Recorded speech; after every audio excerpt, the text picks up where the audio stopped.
जैसा मैं हूं वैसा दिखता नहीं। फाइनली दोस्तों खेसारी लाल यादव का रिश्ते मूवी का ऑफिशियल ट्रेलर आ गया। तो हमको कैसा लगा ट्रेलर, तो चलिए जानते हैं। आप लोग पूरा वीडियो में बने रहिए और मेरा चैनल पे पहली बार आए तो प्लीज़ सब्सक्राइब कर लीजिए। भोजपुरी का हर खबर सबसे पहले आता है। चलिए इसके बारे में हम जानते हैं। चुम्मा चाटी काय कैला तू ले दे के खत्म करो, माए में टाइम ना लगाओ जला ला। दोस्तों कैसा लगा हमको ट्रेलर बताते हैं। हमको बहुत अच्छा लगा है ट्रेलर।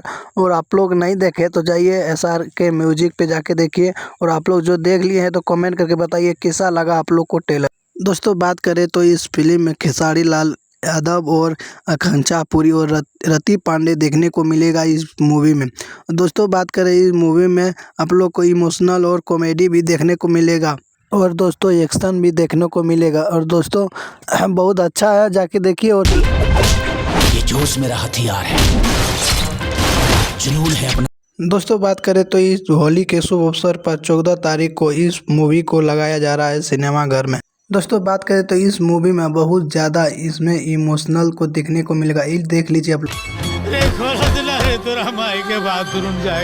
एक रात में रान माई ना मर नहीं जाइए। दोस्तों कैसा लगा मेरा वीडियो कमेंट करके बताइएगा। और फिर मिलेंगे अगले वीडियो में कोई खेसारी लाल यादव का न्यू अपडेट लेकर। जो सरोज भोजपुरी को सब्सक्राइब नहीं किए प्लीज़ सब्सक्राइब कर लीजिएगा। फिर मिलेंगे अगले वीडियो में। जय हिंद जय भारत। आज हमनी का छोड़ के चल गई बाबूजी।